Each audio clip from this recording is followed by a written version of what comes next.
મકરપુરાથી એરંડા કંપનીમાં apprentice યુવકનું current લાગતા મોત નીપજ્યું છે। કંપની દ્વારા સુરક્ષા વ્યવસ્થા જે કરવામાં આવી છે તેના ઉપર અનેક સવાલો પરિવારજનોએ ઉઠાવ્યા છે। મકરપુરા સ્થિત એરંડા કંપનીમાં એપ્રેન્ટિસ તરીકે ફરજ બજાવતા યુવકનું કરંટ લાગવાથી મોત નીપજ્યું હોવાનું સામે આવ્યું છે। આ ઘટનાએ ઐતિહાસિક સુરક્ષા વ્યવસ્થાને લઈને ચિંતા ઊભી કરી છે। પરિવારજનોના જણાવ્યા મુજબ યુવક પોતાની ફરજ દરમિયાન અકસ્માતનો ભોગ બન્યું હતું, જ્યારે કંપની તરફથી જરૂરી સુરક્ષા અને સાવચેતીના પગલાં લેવામાં આવ્યા ન હતા।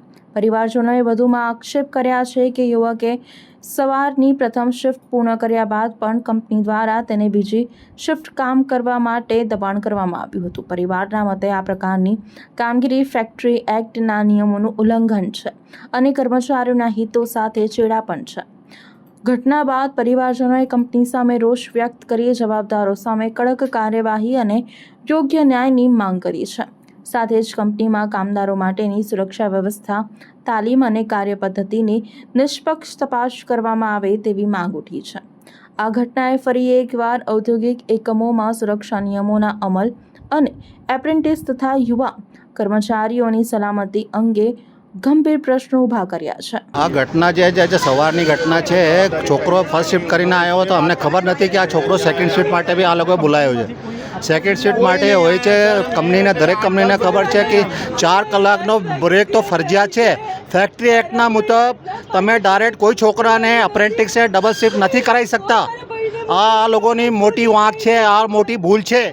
છતાં આ લોકોએ છોકરાને ફોર્સ કરીને બોલાવ્યો, બિચારો એને કને નોલેજ નથી। આ લોકો આ જોબ માટે આપણા બિચારા અપ્રેન્ટિસ છોકરાઓ આપણી જાનને જોખમમાં નાખે છે। એના માટે ગયો, એને ખબરમાં જાણ કરી કે મને બોલાવ્યું છે, અને આ એ લોકોની બેદરકારી। 2 કોન્ટ્રાક્ટના છોકરાઓ સાથે આ બોડી અને અહીં મોકલી દીધી। કોઈ એચઆરનો માણસ નહીં, કોઈ એડમિનનો માણસ નથી, કોઈ એમડી નથી। આ કંપનીની ગેરકાયદેસર એ રિસ્પોન્સિબિલિટી છે, અને હું કંપનીને બ્લેમ કરું છું કે આ ટોટલી નેગ્લિજન્સી છે। કંપની બરાબર એના ઉપર ટેકો ના લે તો અમે આગળ પગલાં લઈશું। યસ, અમે પોલીસ ફરિયાદ બી કરીશું ને અમે કમિશનર કલેક્ટર સુધી જઈશું। હું અમને ભાઈ થઉં છું, હું કઝન બ્રધર છું અને હું આર્મી ઓફિસર છું, એક્સ રિટાયર્ડ। તો હું એવી રીતે જાણું છું કે કેવી રીતે પગલાં લેવાના છે।